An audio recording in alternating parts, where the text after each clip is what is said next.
All right, we'll continue with the weather and national airspace system. So far, the previous three, I've talked about the national airspace system. Now we're going to jump into weather and do this for 3 or 4 sessions and then go back to the national airspace system. But anyway, weather. Although we operate at low altitude, granted, we're still greatly affected, maybe perhaps even more affected by various weather phenomena. And to understand local weather conditions, reports, and forecasts, we need to know a little bit about global weather. So yeah, we're not going to be flying over the Pacific Ocean, but still we need to be aware of some of these different forces like solar heating and global weather circulation, atmospheric pressure and stability, and Coriolis force. The FAA does want you to know about these phenomena. They have a good number of questions on weather. Remember, of course, that we have an advisory circular 00-6. Looks like this. Basically, the FAA publishes. You can buy the book. Some people like to grab books and hold them, or you can get it freely available downloading it. Right? The school library does not have this book, by the way, so you'd have to order it through Sporties or one of those other companies. So anyway, totally. There's a lot in that book, and there's probably a lot that doesn't relate to drones. But if you've got natural curiosity, you want to know a lot about weather, especially aviation weather, that's a great book to read. So anyway, let's get into it. Weather, especially related to drones, and yes, related to the written test exam.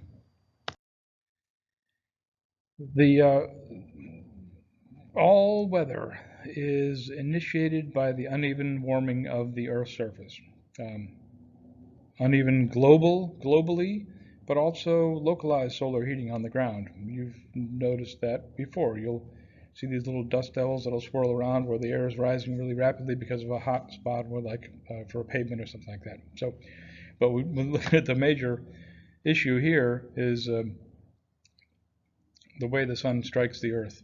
You can see at northern latitudes or southern latitudes, way below the equator, it hits it at an angle, so there's not as much heat as it heats up the Earth.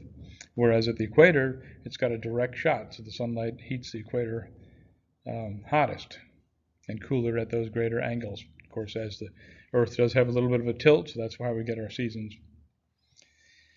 And as air is heated, the molecules get further apart, they vibrate faster, they get further apart, the air becomes less dense, hot air rises. So that starts this kind of pattern here, convection pattern. So near the equator, we have this red area down there, which represents warmer air, of course. So it rises and it moves. It's a low pressure area because the air is rising. It's a lower pressure area, and it moves to the, in this case, moves this way towards where it's cooler, and then it descends down into the cooler, and it starts this big circular motion, planetary motion. Okay, so we're talking. If you look at this little picture over here, air rising here and rotating around, and then rolling down here. Rising here because it's warmer, cooling here. And then there'll be another one over here that go up and rotate around and cool down over here. And then there'll be another one. So there's these different cells where the air is rising and then falling, rising and falling. So that starts up a circular convection pattern that is creating these massive air fronts and massive air masses as they move across the planet. This is the initiation of all weather events on our planet, comes from this action of uneven heating of the Earth's surface. And adding to that the fact that warm air is less dense and rises in comparison to cooler air. When I say warm, it's a relative number, right? It could be, the cool air could be 32 degrees Fahrenheit, the warm air could be 34 degrees Fahrenheit. That 2-degree difference means that warmer air is going to rise. So don't get that confused.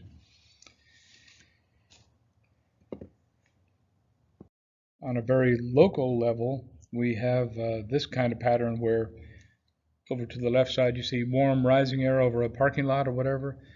The Earth heats that, the sun heats that area quicker. It's a darker, solid surface. Doesn't it heats it up faster, so the pavement gets hot, and the air above the pavement is warmer than the air on the edges of the pavement or outside the pavement. So that's a rising column of air there over there. Over water, water does not absorb the sunlight as much, so it stays a little bit cooler. Now you have air descending. So in a very localized pattern right in here, we have circular motion going around and around like this. Rising air here, and cooling off and down here. So what they're representing here is if you're in a manned aircraft, or in a drone for that matter, and you fly from one side of updrafts here, and then you get over on the other side, you have downdraft. So there could be some control, perhaps some control difficulties if it's a strong enough circular pattern there. All right. Plowed ground, rock, sand, barren land tends to absorb solar energy quickly and can give off large amounts of heat. That heats the air around it. That uneven heating of the air creates small areas of this local circulation and what we call convective currents. Convection is just the idea of, and you see that in a coffee cup. If you have a coffee cup, you put it on a hot plate, and as the coffee warms up, it does a little circular pattern within there. The same with the air. Updrafts are likely to occur over pavement or, places like that, but downdrafts over water and even vegetation and trees absorbs a lot. All this green area, especially trees, will not reflect heat as much as pavement. Okay. Here's another example of that. We have gliders are famously use this this phenomena to good success. Gliders have been known to stay up for days and travel long distances if they can go from one of these rising air currents to the next. This is a really neat diagram because it shows some other effects that we haven't talked about yet, but it does say down here at the bottom, plowed fields, good thermal source. Marshes, water, not so good. Towns, very good, yeah, because it's a lot of pavement. And roads, a lot of pavement, a lot of darkness like that. But forests and whatever, no, not too good. So we start this rising column of air, and it'll slant a little bit when the wind, you can see the wind over here on the left side, can move it a little bit, but not really relevant to us. But what you see here, though, is this as air is warmed because of the heating of the earth, it rises. As air rises, it cools. And when it gets to a certain point, right in there, should use a different color pen, right in there, that little point right there, that's the point where it's cooled. This moist air is cooled to the point where it can no longer, it becomes saturated. It can no longer hold its moisture, and it turns into clouds. Warm air, as it rises, it cools. We'll come back to that. Here's another picture, but I've got scribbly marks all over my... Okay, there we go. We'll take care of the scribbly marks. Okay, here's another diagram here. And it's showing this same kind of pattern. Water does not reflect heat very well, so water tends to be more stable temperature-wise. So it cools over the water, then it moves over the land. The initial thing during the daytime is it warms over the land, relatively speaking, and it circulates over to the water and cools off and goes around like this. But then at night, the water gives off its, holds onto its temperature longer, and it's the warmer part. The earth cools off quicker, so the current reverses. So during the daytime, sometimes you'll have a nice breeze blowing into land, and then at night, it'll reverse itself, which can be very nice if you're living in the tropics where it's 95 degrees. At night, everything cools down pretty rapidly. Okay, so we'll go back to the globe, though. We talked locally there, but let's go back to the globe. If the globe were just a ball that didn't rotate and at all, this would be the pattern. We'd have these giant cells, which at the equator, it'd be rising air, and then it would move all the way up to the North Pole where it'd be cold, and it would descend, and then the surface wind would blow warm air back towards the equator. But we know that's not how it works, because the Earth is rotating. So we have the previous slide is inaccurate because the Earth does rotate. So here's a picture of those cells because they tend to divide up into these different cells. And I sort of showed that in my first little illustration. This is a better diagram than that. And as you can see what it's showing here, of course, the hot equator, the brighter sun line, it's got rising air, it goes for a ways, and then it cools off and descends and turns into these three different cells, 3 in the northern hemisphere and 3 in the southern hemisphere. Again, because warm air rises, it's less dense. Cold air descends because it's heavier than warmer air. When this cooler air descends, it creates higher pressure. And then we have to add to it the Coriolis force, which we're going to talk about in just a second. So to look at these cells from the side, we make a couple of observations here. The surface level winds, we'll notice that surface level winds always move from the high pressure area to a lower pressure area. They want to equalize. You've got to equalize those pressures.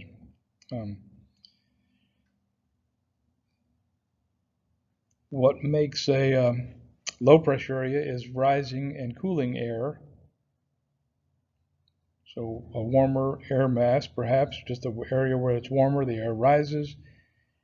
And as it rises, it reduces the pressure. So this is why it's low pressure, because the air is rising. It's low pressure. Well, as it moves over here and starts descending to this side, now it's becoming denser. And therefore, it tries to go, the wind tends to go to the lower pressure area. So you end up with a circulatory pattern is what I'm trying to say. As air rises, it cools.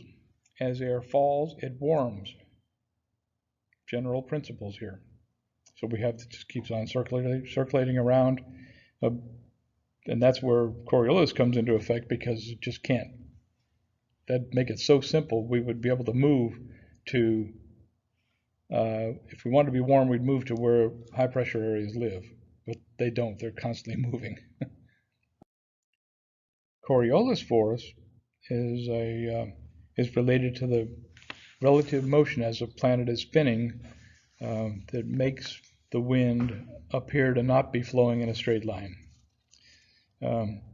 There is a video on Coriolis force on this lesson that you really need to watch. It's a really good video, and there'll be a link to it.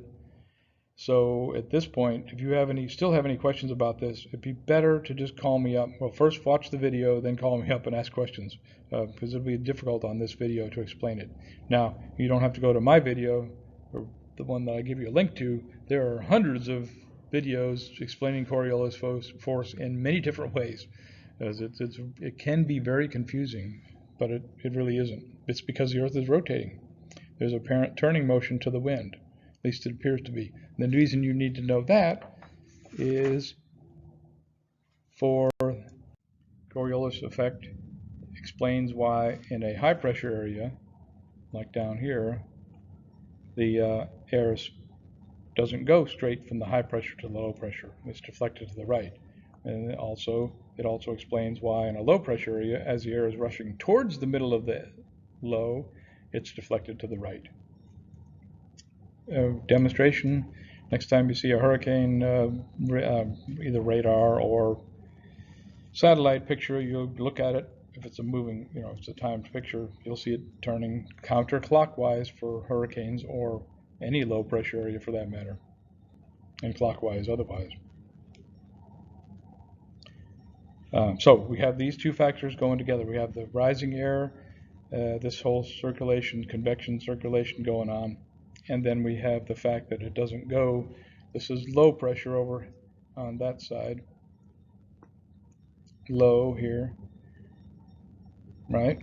And then we have over here, we have this high pressure area.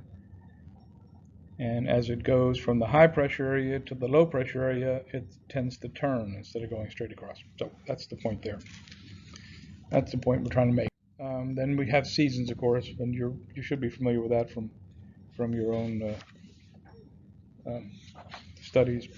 about seasons. I mean, the whole point of the seasons is the fact that the planet is tilted, so as it goes around the sun, it goes around the sun once every 365 point something days, and as it goes around the Earth, it's going to have the sun's going to be hitting it at a different angle. Okay, so just so you're aware of that, that's why we have seasons. But there's other factors that affect the wind that are just as important to us. I mean, this is important to us. The way the wind, how wind and how weather is created is important, and what affects wind and weather. But then when we have wind from the high pressure to the low pressure area, which it always does, there is a certain layer below 1,000, maybe 2,000 feet at which the friction of the earth slows the wind down, or it disturbs it at the very least, somewhere around 1 to 2,000 feet. And that all depends too. If there's a big mountain over here, it'd be much higher. But anyway, and especially for us down low when there's a building. This is just a little tiny shack down here, I get it. But still, there's a lot of turbulence behind there. Imagine now you're downtown Atlanta and this building is up in here. There's going to be a lot of turbulence around the sides of these buildings, so it's something to be cautious about. The wind will be swirling over and around these buildings, especially when you get like in a city situation where there's a lot of buildings. So that's basically called surface friction. Friction between the surface, which includes buildings and mountains and whatever, and the wind. We have, and now not all things work so simply. Pressure and density altitude play a big role in performance calculations on the test, and it's a consistent weak area, so let's have a look at it here. In low pressure air molecules are spread out. There isn't as much air in a given space when the pressure is low. When the air pressure is high, those air molecules become more tightly packed and the air is denser. Aircraft performance depends on this density. The propeller is more effective when it's pushing more air molecules to produce thrust. The wing generates more lift when it's pushing more air molecules downwards, and the engine produces more power when it has more air molecules going into the cylinders to combust. The pressure of the air changes as we move up in the atmosphere. At lower altitudes, aircraft experience higher pressure due to the compacting force of all of the air molecules above it pressing down. At higher altitudes, there isn't as much of this air pressing down, and so the molecules are more spread out and the pressure is lower. Aircraft performance is poorer at higher altitudes. Heating an air mass causes its molecules to move faster and spread out. Higher temperatures create lower pressure air.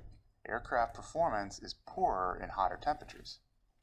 Changes in weather conditions give rise to high and low pressure air systems on different days. Aircraft performance is poorer on days with low pressure. Water vapor present in the atmosphere on humid days reduces the density of air. Bigger water molecules push or crowd out air molecules out of a space of air. Aircraft performance is poorer on days with high humidity. If we look at all these factors that are at play on a particular flight and say something about how well the aircraft will perform, we're going to be using pressure and density altitude to say it. In other words, after looking at things like altitude, pressure, and temperature, we can say that the aircraft will perform the way it would at a certain altitude under standard conditions, or under conditions where temperature and pressure are held to a constant. First of all, if the aircraft climbs, it'll perform worse. So the true altitude of the aircraft is a determining factor of performance. Here it is at 8,000 feet.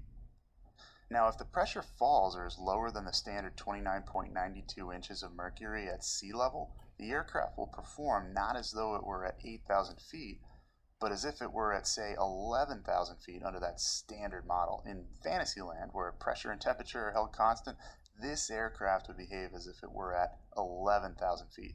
This is its pressure altitude. Similarly, if the temperature rises and air molecules spread out, the aircraft will behave as if it is even higher. So raising the temps causes the aircraft to perform not as if it were at its pressure altitude of 11,000 feet, but at what's called its density altitude of 12,000 feet. The definitions are: pressure altitude is true altitude corrected for non-standard pressure. or the altitude indicated when the altimeter is set to 29.92. Density altitude is pressure altitude corrected for non-standard temperature. So it's a multi-step process to get to density altitude. So just to review, an increase in altitude causes an increase in density altitude. A decrease in pressure causes an increase in density altitude. And an increase in temperature causes an increase in density altitude. On the test, a chart like this one will be used to determine pressure altitude and density altitude. Pressure altitude is found by taking the altimeter setting and finding the conversion factor and adding it to the field elevation. So the altimeter is 29.92. It's pretty simple. You find that the conversion factor is 0 and add that to the field elevation of, say, 1,000 feet. This means pressure altitude also equals 1,000 feet. What about if you have an altimeter setting of 28.90? You find that conversion factor, which is 957, add it to the field elevation and get the pressure altitude of 1,957. Let's try a full example like we'd see on the test. They give us field elevation, temperature, and altimeter setting. We have to find pressure and density altitude. First, we'll start by finding the conversion factor for the altimeter. There's not a line for our altimeter setting of 30.35, so we'll have to interpolate between the two closest ones. This means we'll take the conversion factors for 30.30 and 30.40 and average them, or divide their sum by 2 to get our conversion factor of -394. Now, if we apply that to the field elevation, subtract 394 from 3,894, we get our pressure altitude of 3,500. Next, to find density altitude, we use the chart on the left. We find the temperature of 20 degrees Fahrenheit at the bottom and move up until we get to the pressure altitude of 3,500. This is halfway between the lines for 3 and 4,000. From there, move to the left and read the density altitude of 2,000 feet. Now, these charts can be very difficult to read, even using the straight edge you'll have with you on test day. So it might be helpful to remember that a 15-degree Fahrenheit increase will lead to about a 1,000-foot increase in density altitude. This is helpful if you're like me and have trouble reading exact figures off these charts.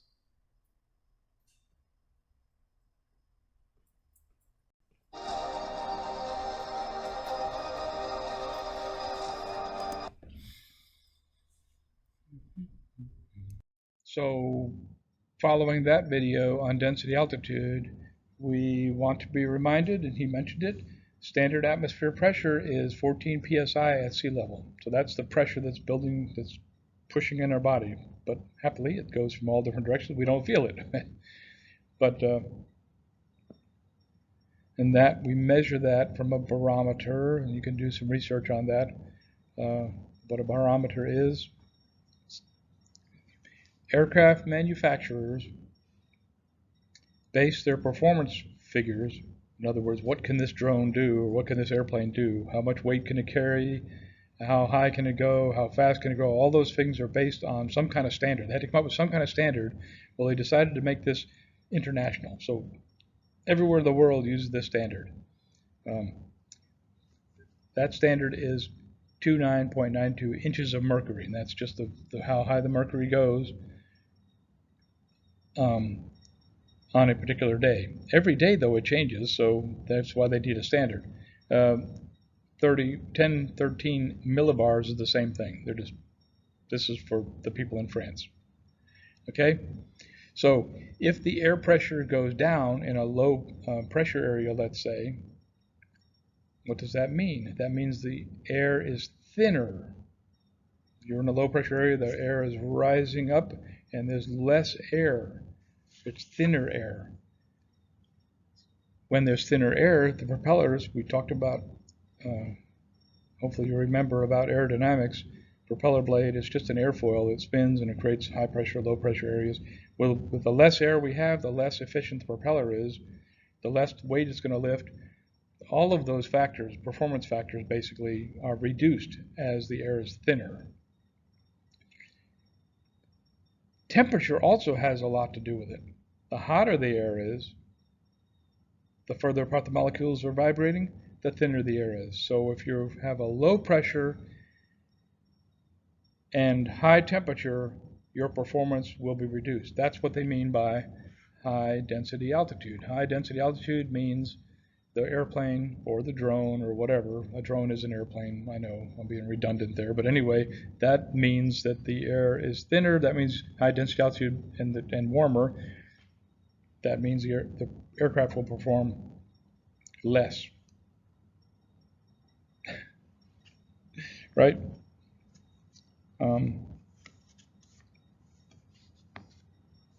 And generally speaking, by the way, as we climb in altitude, and we don't do that very much with a drone, but for every 1,000 feet we lose about an inch of mercury. So when you get an altimeter setting at a particular airport, it has been corrected for the fact that that airport probably is not at sea level, definitely not at mean sea level. Griffin Airport is in, I keep forgetting the number, 958, I think it is. Well, that's the altimeter setting is still set to that standard, 2992, corrected for temperature and for the pressure.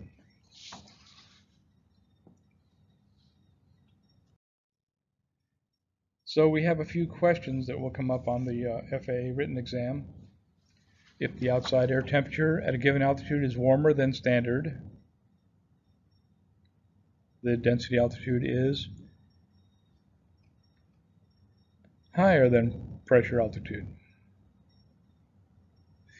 By the way, I don't think I mentioned this, but we've talked about it before. Standard temperature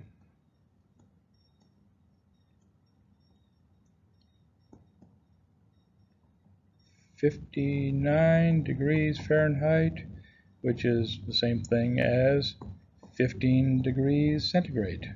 Got to memorize that.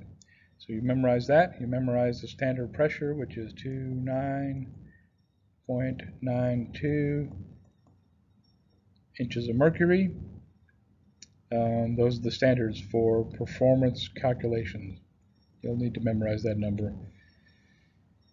So what they're asking here, outside air temperature, warmer than standard, if it's warmer than 15 degrees or 59 degrees Fahrenheit, the density altitude is going to be higher than pressure altitude.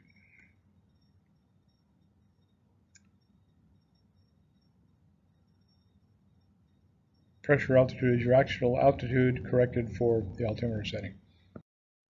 Okay, next question. What are the standard temperature and pressure values for sea level?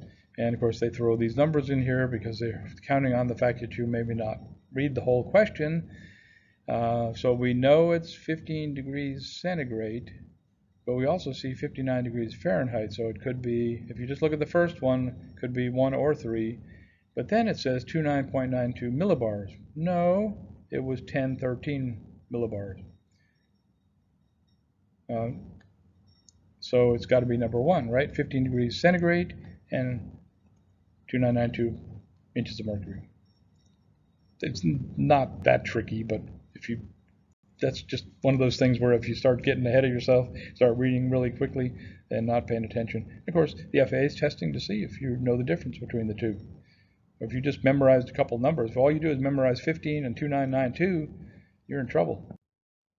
What effect does humidity on run performance? Now, I haven't talked about that. We've talked about that in previous lessons. But today, I haven't talked about it. But we know that as and it's counterintuitive to me, now maybe not to you, but as there's more water vapor in the atmosphere, it pushes the water or the air molecules further apart. The air is thinner. So if thinner air decreases performance. Thinner air decreases performance. So humidity does have a small effect on performance. We'd have no way of measuring it, much of a way. We have a way, but it's difficult to do in the field. All right, I've got a couple of easy questions just as a review question because you already know this stuff. Maximum ground speed, you should know. Maximum altitude, ground speed 100, right? Maximum altitude 400 feet, except if you're in the vicinity of a tower and you can go 400 feet above the top of that tower. And of course that's above ground level. Then minimum flight visibility, 3 statute miles. Cloud clearance, 500 below. Let's see here, I'll use a yellow cloud here today. There's a cloud. You must stay 500 feet below. and 2,000 feet from any side, this side to both sides. Not allowed to fly in the clouds, not allowed to fly just next to a cloud closely, because airplane may be coming through at high speed here and they need a little bit of time. Typically, if airplanes are coming down, they're only going down, moving at about 500 feet per minute downward, so it gives you a whole minute, right, to see you. That's not a problem. It's the ones that are going this way need a little more room. Okay? If the cloud ceiling is 600 feet above the ground, how high can you fly your drone? In order to stay 500 feet below it, you can only fly at 100 feet. But that's okay. Who wants to go any higher than 500 feet? Not necessary. Then here's all the answers, of course. In the regulations, 107.51. By the way, minimum visibility they're pretty specific here. They're saying that it's observed from the location of the control station. So you may be near an airport, and the weather report at the airport saying it's a mile visibility, but where you're standing with your control station, if you can see 3 miles, you got 3 mile visibility. They're also specific about it's supposed to be able to see a prominent or lighted object who may be seen by day or at night. So, be aware of that. And remember the difference between above ground level and mean sea level. We talked about that in the previous lesson, so I will not beat that one to death. We're almost done here.